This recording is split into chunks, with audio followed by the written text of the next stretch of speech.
Hey guys, today I'm going to show you how to install Appcake.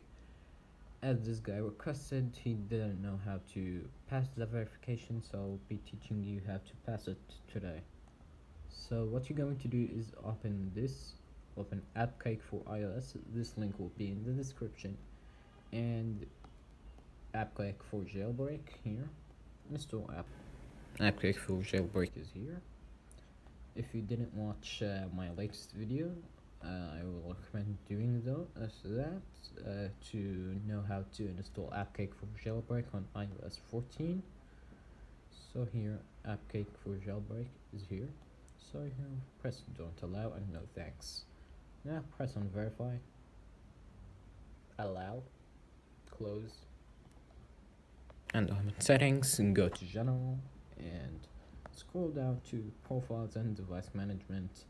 Click on Appcake verification and click on install. Now type in your passcode. After typing in your passcode, this will show up. So it says it cannot be verified, so you're going to press on install and install. And now wait. And here you have Appcake, it fully works. You can now download anything you want from Appcake. Hope you like this video and see you tomorrow.